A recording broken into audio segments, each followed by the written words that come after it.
욥기 32장을 보겠습니다. 극심한 환난을 당한 욥에게 위로하려고 찾아온 친구들은 한결같이 욥을 정죄하고 공박하였습니다.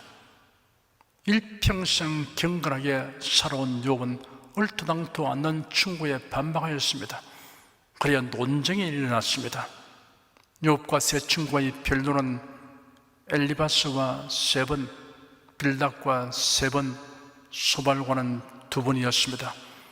욥은 세 친구에게 응대하다 보니 8번에 걸쳐 변론을 전개하였습니다. 욥이 자기 정당성을 일관하게 주장하므로 친구들은 자신들의 변론에 아무 효력이 없음을 알았습니다. 그뿐 아니라 논쟁이 계속될수록 자기들의 변론의 모순과 허점이 드러났기 때문에 더 이상 논쟁을 계속하지 못했습니다. 세 친구와의 변론 끝에 욥은 하나님의 지혜에 대한 찬양과 지난날 행복했던 시절에 대해 회상하면서 현재의 찬상을 말함으로 극적인 대조를 하였습니다. 그리고 자기의 결백과 의로움을 피력하면서 변론을 종결했습니다. 1절에서 3절까지 함께 읽겠습니다. 욥이 스스로 의롭게 여김으로 그 세 사람의 대답이 거침에 람 족속 부스 사람 바라겔의 아들 엘리후가 노를 바라니 그가 욥에게 노를 바라면 욥이 하나님보다 자기가 의롭다 하며 또 세 친구에게 노를 바라면 그들이 능히 대답지는 못하여도 욥을 정죄함이라. 욥과 욥의 세 친구가 침묵하게 되자 엘리후가 중재자로 나서서 입을 열었습니다. 엘리후는 욥과 세 친구의 변론을 계속 듣고 지켜보았습니다.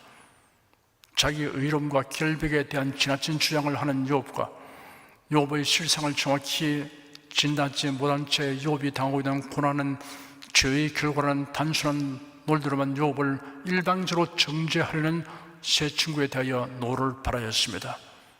4절에서 6절까지 읽겠습니다. 엘리후가 그들의 나이 자기보다 많음으로 욥에게 말하기를 참고 있다가 세 사람의 입에 대답이 없음을 보고 노를 바라니라. 부스 사람 바라겔의 아들 엘리후가 발언하여 가로되 나는 연소하고 당신을 연로함으로 참고 나의 의견을 감히 진술치 못하였노라. 엘리후는 자신이 지금까지 변론에 가담하지 않고 침묵했던 이유를 밝혔습니다. 나이 많은 분을 존대하는 사회적 윤리에 따라 예절을 지키느라고 참았다고 했습니다. 연장자와 연소자 사이에는 지켜야 할 차례가 있습니다. 연장자, 특히 노인을 존대하는 것은 인륜에 합당합니다. 잠언서 16장 31절에 백발은 영화의 면류관이라 하였습니다.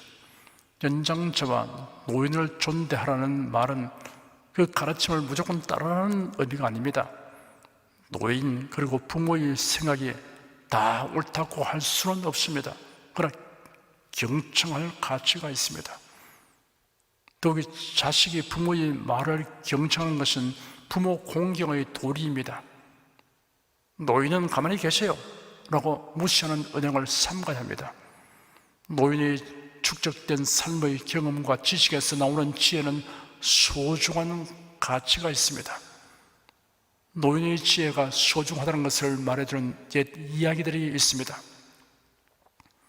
옛날 성격이 괴팍한 왕이 정성들에게 2개의 문제를 제출하고 정한 날까지 답을 내라고 명령하였습니다. 한 문제는 신락 같은 구멍이 뚫린 구슬에 실을 끼워 오라는 것입니다. 근데 구멍이 똑바로 뚫린 것이 아니라 구슬 안에서 여러 번 굴곡이 있었습니다. 다른 한 개의 문제는 살아있는 코끼리의 무게를 알아오라는 것입니다. 당시로서는 그렇게 무거운 것을 다는 저울이 없었습니다.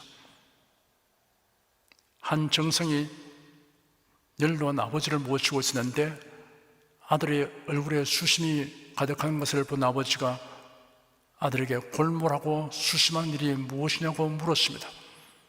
그 정성은 효자였습니다. 노인은 가만히 계시오 라고 말하지 않고 차근차근 사연을 말했습니다. 다들은 아버지가 그건 어려운 문제가 아니다 라고 하시면서 구슬을 가져오게 한 다음 아주 작은 개미를 잡아오게 하여 개미 허리에 실을 내게 하였습니다. 구슬의 한쪽 구멍 입구에 꿀을 바르고 개미를 반대편 입구에 밀어 넣게 했습니다. 그랬더니 개미가 꿀 냄새를 맡고서 구슬 안의 굴곡을 지나서 꿀이 발린 입구로 나왔습니다. 그 다음 코끼리의 무게를 아는 방법을 알려주었습니다. 연못에 배를 띄우고 코끼리를 태운 다음 배가 잠긴 부분까지 표시를 한 다음 코끼리를 내리고는 돌멩이를 가져와서 빈배 하나씩 실으면서 배전에 표시한 곳까지 배가 잠기는 것을 확인하면 중단하게 하라는 것입니다. 그리고는 돌멩이 하나하나의 무게를 저울로 달아서 합산하면 코끼리의 무게가 나온다고 가르쳐 주었습니다. 일로 오신 아버지 덕분에 그 정성은 임금의 신임을 더욱 얻게 되었습니다. 7절에서 10절까지 읽겠습니다. 내가 말하기를 날이 많은 자가 말을 낼 것이요 해가 오랜 자가 지혜를 가르칠 것이라 하였으나 사람의 성에는 심령에 있고 전능자의 기운이 사람에게 총명을 주시나니 대인이라고 지혜로운 것이 아니요 노인이라고 공의를 깨닫는 것이 아니라 그러므로 내가 말하노니 내 말을 들으라 나도 내 의견을 보이리라. 엘리후는 이제 자신이 변론에 참가하는 당위성을 설명하였습니다. 첫째 이유는 지혜가 반드시 어른이나 노인에게서만 나오는 것이 아니라는 사실을 지적하였습니다. 왜냐하면 사람은 심령적 존재이며 하나님이 주신 지혜는 연령과 경험에 의해 제한되지 않기 때문이라고 하였습니다. 예수님이 말씀하시기를 천지의 주제이신 아버지여 이것을 지혜롭고 슬기 있는 자들에게는 숨기시고 어린 아이들에게는 나타내심을 감사하이다 옳소이다 이렇게 된 것이 아버지의 뜻이니다. 내 아버지께서 모든 것을 내게 주셨으니 아버지 외에는 아들을 아는 자가 없고 아들과 또 아들의 소원대로 계시를 받는 자 외에는 아버지를 아는 자가 없느니라 하였습니다. 애굽 왕의 꿈을 해석한 요셉의 해몽 능력은 오랜 삶의 경험에서 얻은 것이 아닙니다. 하나님의 주신 지혜로 한 것입니다. 애굽 왕이 꿈을 꾸었습니다. 그가 나일 강가에서 있었는데 그가 보니 나일 강가에서 보기 좋고 살찐 7 암소들이 올라와 갈밭에서 풀을 뜯어 먹고 있었습니다. 또 보니 다른 7마리의 암소들이 그것들이 뒤를 따라 나일강으로부터 올라오는데 그 모습이 흉하고 야이웠으며 나일강 제방 위의 암소들 곁에 섰습니다. 그 모습이 흉하고 야인 암소들이 보기 좋고 살찐 암소들을 잡아먹어버렸습니다. 바로가 깨었다가 다시 잠이 들었는데 유사한 꿈을 또 꾸었습니다. 이번엔 7 이삭들이 한 줄기에서 올라오는데 알차고 충실했습니다. 그 위에 동풍에 금발한 이삭들이 올라와서 무수하고 충실한 7 이삭을 삼켜버렸습니다. 그 꿈이 너무도 생생하여 생시에 본 것 같아서 잊혀지지 아니하였고 마음이 번민하여 바로가 애굽의 마술사들과 지혜자를 모두 불러들이고 그 꿈을 해석하도록 명령하였습니다. 그들은 그 해석의 실마리를 애굽의 종교적인 상징과 현실 상황에서 찾았으나 도저히 해석할 수 없었습니다. 왜냐하면 애굽의 종교에서 암소는 땅을 떠받치는 여신 이시스의 상징이었고 애굽의 상형 문자에서는 땅, 농사, 음식으로 표현되었습니다. 그리고 나일강은 주기적인 강의 범람에 의해서 그 땅의 비옥함의 거든이 되었습니다. 그러니 어떻게 하여 번영을 상징하는 것들에서 서로 상반된 상태가 거듭되는지 그 모순됨을 설명할 수가 없었습니다. 하나님이 주시는 계시는 세상의 지혜로는 분별하지 못합니다. 고린도전서 2장에 이렇게 되었습니다.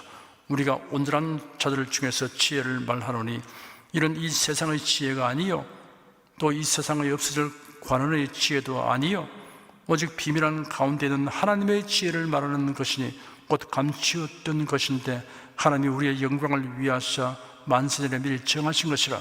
이 지혜는 이 세대의 관원이 하나도 알지 못하였나니 만일 알았다면 영광의 주를 십자가에 못 박지 아니하였으리라. 우리가 이것을 말하거니와 사람의 지혜의 가르친 말로 아니하고 오직 성령의 가르친 것으로 하니 신령한 일은 신령한 것으로 분별하느니라. 육에 속한 사람은 하나님의 성령의 일을 받지 아니하느니 저에게는 미련하게 보이며 깨닫지도 못하느니 이르는 영적으로야 분별함이니라. 어떤 청년이 예수님을 믿게 되어 고향 사람으로 가서 복음을 전하니 많은 사람들이 참 아까운 사람 다 버려놓았군 하였습니다. 이런 판단은 세상 지혜에서 나온 것입니다. 예수님이 못 박히신 십자가의 의미, 그리스도의 재림과 성도의 부활이라는 비밀, 그리스도의 남은 고난에 참여하는 영광을 세상 지혜로는 알 수 없습니다. 그때 왕의 술 맡은 시종장이 전날에 투옥되었을 때 그의 꿈을 해석하여 준 요셉이 생각나서 그 일을 애국왕에게 말씀드렸습니다. 애국왕 바로는 즉시 요셉에게 사람을 부려 속히 데려오게 하였습니다. 왕이 요셉에게 너는 꿈을 들으면 너희 해석한다고 하더라 하니 요셉은 제가 할 수 있는 것이 아닙니다. 하나님께서 왕에게 평안한 답을 주실 것입니다 하였습니다. 참된 겸손은 모든 종시 주님께로부터 왔음을 알고 시인하는 자세를 가지는 것입니다. 칭찬을 받을 때 아니요 뭘요 라고 하기보다 하나님의 은혜입니다 라고 말하는 것이 합당합니다. 미국의 16대 대통령 링컨이 톰 아저씨의 오두막이라는 소설의 저자 스토우 부인을 만났을 때의 일입니다. 스토우 부인은 소설에서 흑인 노예의 비참한 상황을 과감히 묘사한 분으로 흑인 노예 문제에 비상한 관심을 갖고 있던 링컨 대통령이 존경하던 인물이었습니다. 그런데 스토우 부인을 만난 링컨 대통령은 깜짝 놀라지 않을 수 없었습니다. 스토우 부인 반갑습니다. 신뢰되는 말인지 모르나 저는 부인을 보고서 놀랐습니다. 평소에 부인의 소설에 그려진 필지처럼 씩씩하고 힘찬 여성으로 생각했었는데 이렇게 자그마한 체구에다가 연약해 보이기까지 하시다니요. 링컨의 말에 미소 짓고 있던 스토우 부인이 자그마한 목소리로 말했습니다. 그거야 당연하지요.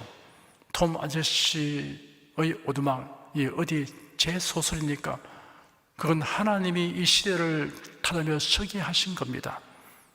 그렇게 힘차고 많은 교훈을 주는 소설이 될 수 있었던 것이요. 링컨 대통령은 그렇군요 하였습니다. 링컨 스토우 부인에게서 위대한 소설가로서의 면모 이면에 있는 위대한 신앙을 보았습니다. 그 신앙은 자신의 어떤 능력이 하나님께서 주신 것을 인식하는 신앙입니다. 그리고 자신의 공적에 대한 영광을 하나님께서 받으셔야 마땅하다고 여기는 신앙입니다. 요셉은 바로 왕 앞에서 자신의 능력의 출처가 하나님이라는 사실을 분명히 밝히어 하나님께서 취하셔야 할 영광을 자신이 가르쳐주지 않았습니다. 요셉이 해몽하기를 바로의 꿈은 결국 하나입니다. 하나님께서 그 하고자 하신 일을 바로에게 알리신 것입니다 라고 말했습니다. 요셉은 왕에게 바로께서 2번이나 겹쳐 꿈을 꾸신 것은 하나님께서 이 일을 결정하시고 그 일을 서둘러 행하려 하시기 때문입니다 라고 말했습니다. 요셉은 꿈을 해석할 뿐 아니라 급박한 재난에 대처할 현명한 대처 방법까지 알려주었습니다. 이제 바로께서는 명철하고 지혜로운 사람 하나를 찾아서 그를 애굽 땅 위에 세우십시오. 바로께서는 이같이 하셔서 이 땅에 관리들을 임명하시고 7년 동안 풍년이 될 때 애굽 땅 소출의 5분의 1을 거두어 들이십시오. 그 관리들은 앞으로 올 풍년의 모든 공부를 거두어 들여 바로의 고난 아래 양식을 위하여 각성에 쌓아두게 하십시오.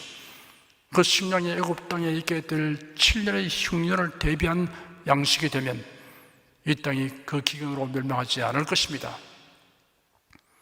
바로를 위시한 애굽의 모든 관리들이 요셉의 제안을 흔쾌히 받아들였습니다. 애굽 왕 바로는 요셉을 총리로 등용하고 왕 다음의 지위와 권세를 주었습니다. 요셉은 7회 풍년 때 충분히 저축했으며 이어서 닥쳐올 7회 흉년 때 그 곡식을 방출하여 애굽 사람들 뿐만 아니라 중근동 일대의 나라 사람들이 기근을 극복하게 도왔습니다.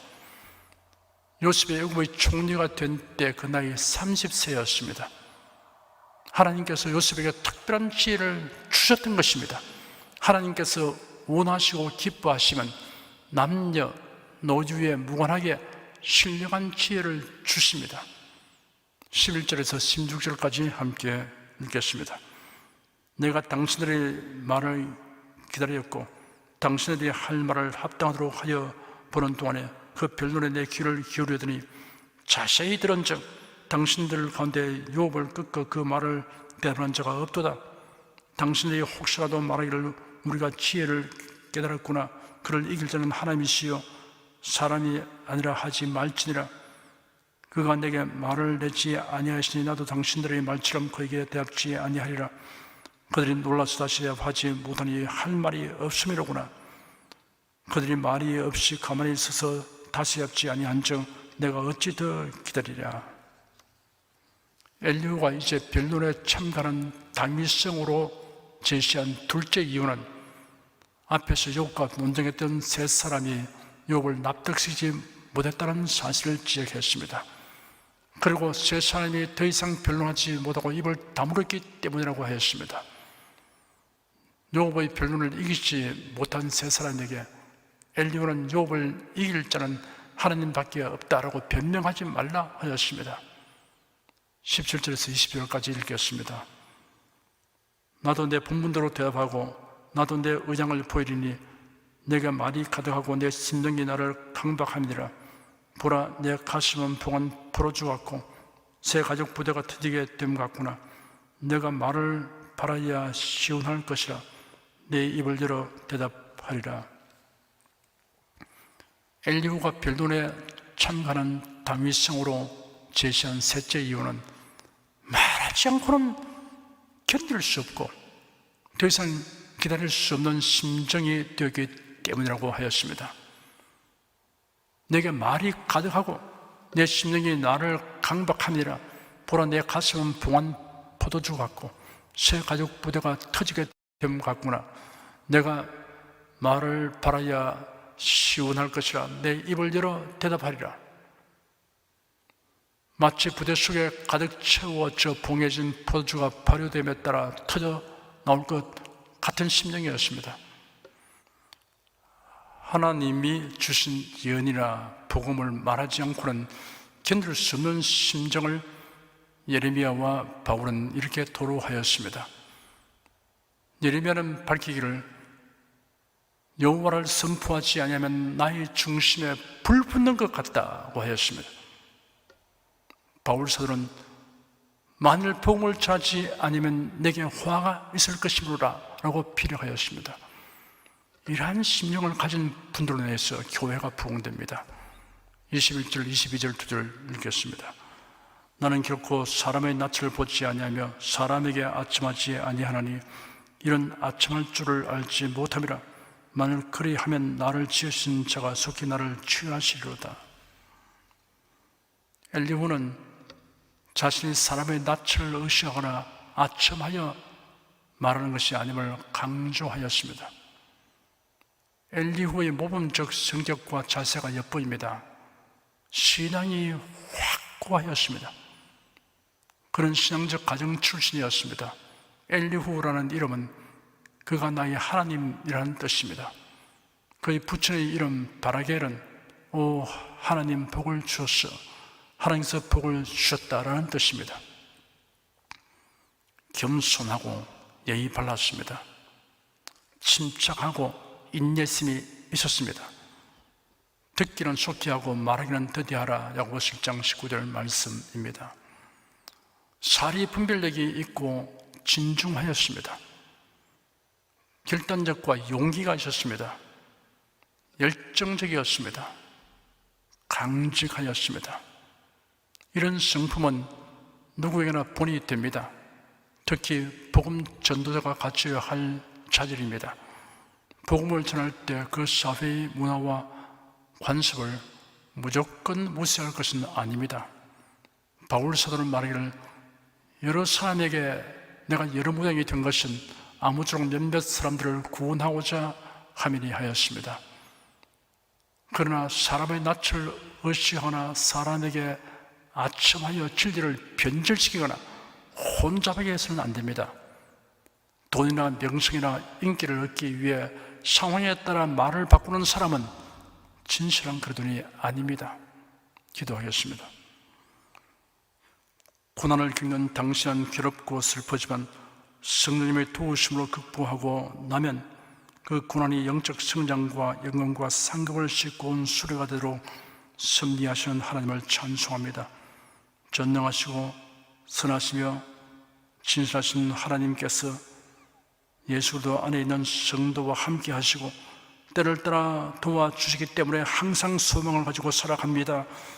우리가 무슨 일을 만나도 주님을 의뢰하오니 선하시고 능하신 손을 내밀어 인도하여 주시옵소서. 예수 그리스도 이름으로 기도드립니다. 아멘.